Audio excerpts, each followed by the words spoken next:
এই তো দুপুরে রান্নার প্রস্তুতি নিয়ে ফেলেছি। দেখেন আজকে আমি ইলিশ মাছ দিয়ে কাঁচকলা আলু দিয়ে রান্না করব। আর এদিকে আমি কলমি শাকটাকে কেটে ধুয়ে পরিষ্কার করে নিছি। আর দেখেন পেঁয়াজ কাঁচামরিচ আমি কেটে নিয়েছি। সব কিছু কাটাকাটি শেষ। আমি কড়াইটাও চুলায় বসাই দিছি, এখন রান্না করব। হ্যালো এভরিওয়ান, আসসালামু আলাইকুম। আশা করি সবাই ভালো আছেন। আমরা তো আপনাদের দোয়ায় ভালোবাসায় অনেক ভালো আছি। তো দুপুরের রান্না তো স্টার্ট করে দিলাম। কি কি রান্না করে অবশ্যই আপনাদের সাথে শেয়ার করে যাব, পুরো ভিডিওটা দেখে যাবেন। এই তো দুপুরের রান্নাটা আমার শেষ, অল কমপ্লিট। একটু তাড়াতাড়ি শেষ করছি রান্নাটা, কারণ অন্যান্য কাজ আছে। আজকে বাসাটাকে ডিপ ক্লিন করব। এই দেখেন আমি তো এখানে মাছের তরকারিটা রান্না করে ফেলছি। দেখতে তো অনেক সুন্দর লাগতেছে, খেতেও নিশ্চয়ই ভালো হবে। আর এদিকে রান্না করে নিছি আমি শাক ভাজিটাও, দেখেন। আর বরাবরের মতনই ভাত তো রান্নাই করছি। তো এই ছিল আজকে দুপুরের খাবারের আয়োজন। তো ছেলেদের এখন খেতে দিব, আমি নিজেও একটু খেয়ে নিব। তারপর আমার অন্য কাজগুলো আছে, কারণ গোসল করতে আজকে আমার অনেক লেট হয়ে যাবে। বাসার ডিপ ক্লিন করতে গেলে অনেক সময় লাগে, জানি আপুরা, আপনারাও জানেন। এই তো চলে এলাম একটু বারান্দায় সুখ দুঃখকে দেখতে। আর এই ফাঁকে একটু রান্নার মাঝখানে আমি বারান্দার গাছটাকে, সবগুলো গাছে পানি দিয়ে দিছি। একদম শুকিয়ে গেছিলো সবগুলো গাছ। প্রচণ্ড রোদ উঠছে আজকে, দেখেন পানিতে ভরে গেছে। একটু শুকাক, তারপর আমি এগুলাকে মুছে দেব। কিছুক্ষণ পর আসব। সবগুলা গাছ আমার একদম পাতাগুলা হয়ে গেছিলো, মলিন হয়ে গেছিলো। এই দেখেন কি অবস্থা।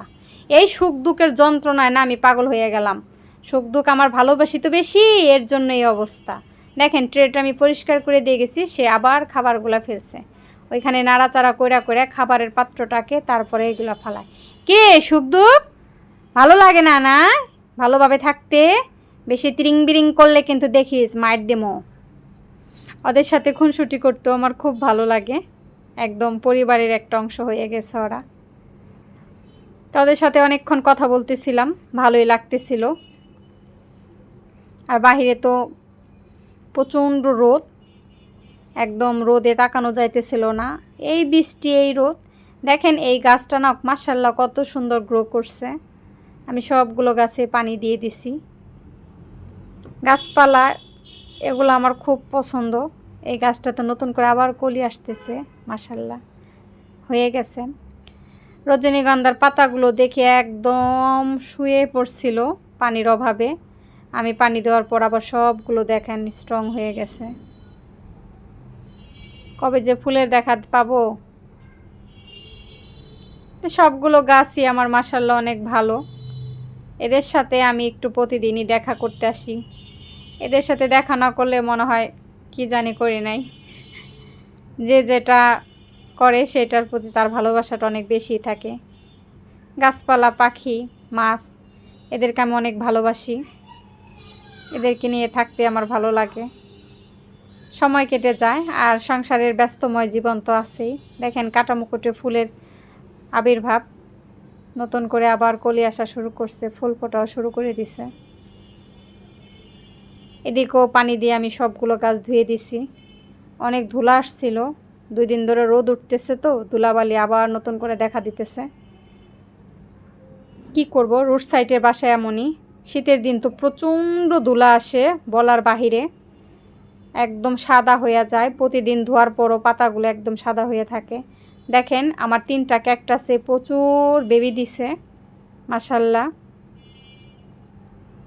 3টা ক্যাকটাসে প্রচুর বাচ্চা কাচ্চা দিয়ে একদম ভরে গেছে। নাতিপুতি দেখছেন, নাতিপুতির অভাব নাই। আল্লাহ, এইটা আমার কিভাবে পড়ে গেল আমি নিজেও জানি না, হয়তো বা হাতের টাচ লাগেই হয়েছে। তো ফেলবো না, এরকম ছোটোখাটো বাচ্চা বুচ্চা থাকলে দিক সিদিক লাগায় রাখতে হয়, কোনো কিছুই ফেলতে হয় না। কখনো না কখনো এটা বড় হয়েই যাবে ওইভাবে। আপনাদেরকে আরেকটু আমার বারান্দাটা দেখিয়ে গেলাম।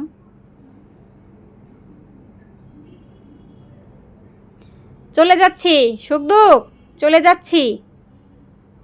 সুখ দুঃখের সাথে আমার কথা বলতে ভালোই লাগে। দেখেন কিভাবে বসে আছে। তো যাই, এখন অন্যান্য কাজগুলো করে ফেলি। দুপুর টাইম অনেক কাজ বাকি আছে আমার।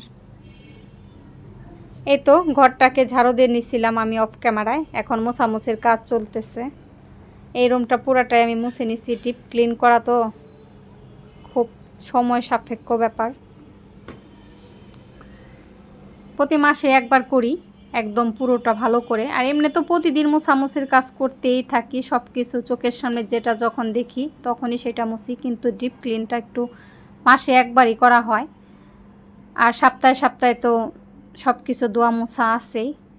এই মফটা আনার পর আমার যে কি কাজে, মোছার কাজে যে কি সহজ হয়েছে কি আর বলবো, খুবই সহজ হয়ে গেছে। আগে তো আমার হাতে মুছতে হইতো, খালা না থাকলে খুব কষ্ট হয়ে যাইতো। এখন এটা আনার পর আমার অনেক সুবিধা হয়েছে কাজের, খুব তাড়াতাড়িও মোছা হয়, আবার ফ্লোরে কোনো ময়লা লেগে থাকে না, হাতের মোছার মতনই একদম। জানি যে আপুদের আছে তারা অবশ্যই জানে, এর জন্য আমি একটু বললাম। এই তো এখন চলে আসলাম সবগুলা র্যাকগুলো মুছে নেব, তারপরে কোনটাকে কি দিয়ে সাজায় অবশ্যই আপনাদের সাথে শেয়ার করব। ডাইনিংটাও মুছে নিলাম, সব কিছুই একটু ডিপ ক্লিন করতেছিলাম। মোছামুছির কাজটা যত তাড়াতাড়ি হয় ততই তাড়াতাড়ি কাজটা এগিয়ে যায়, কারণ ঘর মোছা ঝাড়ু দেওয়ার চেয়ে বেশি সময় লাগে হলো এই ধরনের শোপিস টোপিস মোছার কাজে। ধৈর্যের ব্যাপার, সময়ের ব্যাপার। আজকে বোঝাই যাইতেছে গোসল করতে করতে একদম 4টা বাজে যাব আমার, তারপরও সব কাজ আজকে শেষ করেই ছাড়বো। বাসাটাকে একটু নতুন করে আবার গুছালাম। এই তো দেখেন গুছানোর পর কত ক্লিন লাগতেছে। এই তো একটু ডাইনিংটা শেয়ার করে দিলাম আপনাদের সাথে, দেখে নিলেন তো আপুরা। চলে আসলাম ওয়ার্ডরোবের উপরে মুছতে, ধুলা পড়ে গেছে। কফি কালারের ফার্নিচারের উপরে কিছু একটু ধুলার ভাব হইলেই একদম ফুটে থাকে। যাদের এই কফি কালারের ফার্নিচারগুলো আছে তারাই জানেন।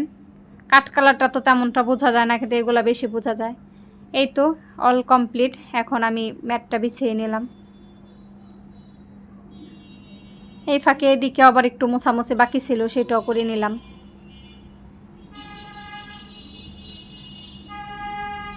মোছামুছির কাজ করা শেষ হইলে অন্য এইগুলো আমি করে নেব। চলে আসলাম এই রুমে, এটাও গোছানোর জন্য। শোপিসগুলো আমি অফ ক্যামেরায় সব মুছে নিছি, এখানকার সব জিনিসগুলো আমি অফ ক্যামেরায় মুছে নিছি। এই তো আবার তাদেরকে দেখার জন্য একটু চলে আসলাম এক ফাঁকে, এদেরকে না দেখলেও ভালো লাগে না। এখন গাছ দিয়ে একটু রুমটা ডেকোরেশন করব, এর জন্য ভাবতেছিলাম কি কি গাছ নেওয়া যায়। সব গাছে আমি ডবল ডবল করছি। এই তো দেখেন এই কর্নার সেলফটাকে আমি একটু সাজিয়ে নিলাম, ডেকোরেশন করলাম গাছ দিয়ে। সব গাছে ডবল ডবল করলে এক সেট বাহিরে থাকলো আর এক সেট রুমের ভেতরে, তো ভালোই লাগে। একটা না তো রুমের ভেতরে গাছ রাখা যায় না, তাহলে গাছগুলো মরে যাওয়ার সম্ভাবনা থাকে। বিশেষ করে স্পাইডার প্ল্যান্ট এগুলোর পাতাগুলো শুকিয়ে যায়, তা আমি 2-3 দিন পর পরই এগুলাকে একটার পর একটা চেঞ্জ করি। এইখানেও এটাকে দিয়ে দিলাম, কিন্তু এই গাছটা না সহজে মারা যায় না, একদম রুমের ভিতরে কয়েকদিন থাকে। তারপর আমার এই যেই সাদা টপের এই গাছটাও অনেক দিন পর্যন্ত রুমে থাকলো, কিচ্ছু হয় না। কিন্তু স্পাইডার প্ল্যান্টটা না মাথাগুলো একটু লালচা লালচা ভাব হয়ে যায়, এর জন্য এটাকে রাখি না সব সময়। আর সারাক্ষণ রুমের ভিতরে গাছ রাখাও যায় না, বাচ্চারা আছে পাতা টাতা ছিঁড়ে ফেলতে পারে। এই তো আমার এইটা ডেকোরেশন করা শেষ। প্রায় আপনাদের সাথে ভিডিওতে শেয়ার করি, কিন্তু একেবারেই রাখি না, আমি চেঞ্জ করি তখনই শেয়ার করি। এক ভিডিও বারবার আমি আপনাদের সামনে প্রেজেন্ট করি না। এই দেখেন সব কিছু গোছানো শেষ। ইস কি ভালো লাগতেছে, ডিপ ক্লিন হইলে কত ভালো লাগে সব কিছু। দেখেন তো এটা আমার কেমন হয়েছে। সব কাজ করা শেষ, বিকেল টাইম। এই ফাঁকে আমি নিজেও একটু ফ্রেশ হয়ে নিছি। অনেক পরে যে আবার ক্যামেরাটা অন করলাম, প্রায় বিকেল। এই তো আমার বাবাটা বসে আছে টিভি দেখতেছে, সে প্রতিদিনই এই সোফার মধ্যে বসে বসে টিভি দেখবে, তার এইখান থেকে টিভি দেখতে বেশি ভালো লাগে। বরাবরের মতন আজকেও আপনাদের সাথে সারা দিনটা শেয়ার করে নিলাম। তো অবশ্যই আপুরা ভালো থাকবেন, সুস্থ থাকেন। তো এই পর্যন্তই, আল্লাহ হাফিজ, আসসালামু আলাইকুম।